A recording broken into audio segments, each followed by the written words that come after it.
غصب ما هو بودي، الود ودي ما تشين الليالي. أسوأ المخاوف لدى الممارس الصحي ليس اكتساب العدوى، ولكن أسوأ المخاوف هو أن ينقل العدوى لمن يحب. مسحت دمع العين بطرف يدي، صديت ما بغاهم يشوفون حالي. في يوم من الأيام كنا في المستشفى، أتت حالة طارئة عن طريق الهلال الأحمر، حالة توقف قلب. أدخل مباشرة المريض إلى غرفة الإنعاش الRR، وأعلن حالة الطوارئ في المستشفى الكودبلو، وتم عمل إنعاش القلب الرئوي للمريض CPR. ولكن ما كتب الله حياة لذلك المريض، توفاه الله سبحانه وتعالى. الإشكالية أن الإفصاح من أهل المريض أتى متأخر. ذكروا أنه كان في دولة موبوءة، وأنه آخر 3 أيام كان يعاني من الكحة.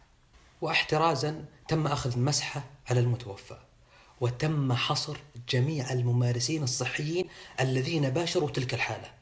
تم إعطاهم إجازات والأمر عليهم بالعزل المنزلي لحين خروج النتائج.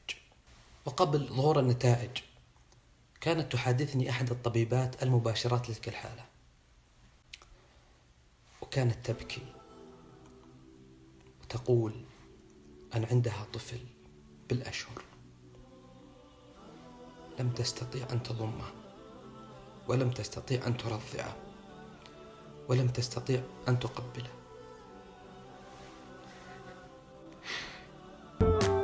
طاحت دموعي غصب ما هو بودي، الود ودي ما تشين الليالي. موقف واحد من آلاف مؤلفة من المواقف التي يعاشرها الممارسين الصحيين.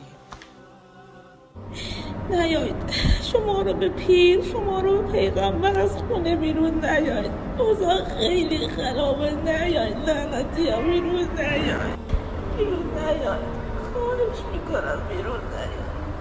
از صبح 100 نفر جلو من جون دارم، بیرون نیایید، تو خدا بیرون نیایید، خواهش میکنم بیرون نیایید. وأقسم بمن أحل القسم أن اللي بالمستشفيات جالسين يعانون وأنتم لا تعلمون مقدار تلك المعاناة، لا تعلمون مقدار ذلك الجهد البدني والنفسي اللي يبذلونه. أرجوكم قدروا معاناتهم، لا تخرجوا من البيت، إلزموا بيوتكم. كانت ولا زالت البطولة في الحد الجنوبي، لأن الجنود جالسين يخوضون الحرب ويبذلون أرواحهم علشانكم. واليوم البطولة في المستشفيات، لأن الممارسين الصحيين جالسين يخوضون الحرب ضد كورونا ويبذلون أرواحهم علشانكم. الالتزام بالحجر المنزلي، أرجوكم الحجر المنزلي الحقيقي الالتزام به. ما عندنا استعداد ننطي أرواح أكثر من اللي افتقدناه. الحالات الجاية تجينا، وجاي نشوف الحركة بالأسواق والحركة بالشوارع، ماكو التزام. أخوان والله العظيم اليوم السابع صار لنا لا ليلنا ليل ولا نهارنا نهار، مستمرين وما تقدر تغمض عيوننا من التعب ومن القلق. ضحينا بحياتنا من أجل حياتكم، اللي أرجو من عندكم أجروا نفسكم ببيوتكم. لا تسألني عن مقدار التأثر النفسي والبكاء عندما كنت أقرأ مذكرات طبيب إيطالي يتحدث عن واقعهم المؤلم. بكيت لأني تخيلت مقدار الألم الذي سنعيشه ونعانيه إذا خرجت الأمور عن السيطرة عندنا كما حدث ذلك عندهم. بكيت عندما قال نحن الآن في حالة حرب، وكنا نختار من يتم علاجه ومن لا يعالج، وكان ذلك على أساس العمر والصحة. بكيت عندما قال نحن الآن في المستشفى ذهبت التخصصات، فلا يوجد طبيب عظام ولا طبيب باطنية ولا طبيب جراحة، كلنا أطباء كورونا. سالت مدامعي عندما قال الأسرة ممتلئة من المرضى، الأسرة تملأ الممرات، الممرات أصبحت أسرة، المرضى على الأرض، كراسي الانتظار أصبحت أسرة، الوفيات بالمئات في كل وردية.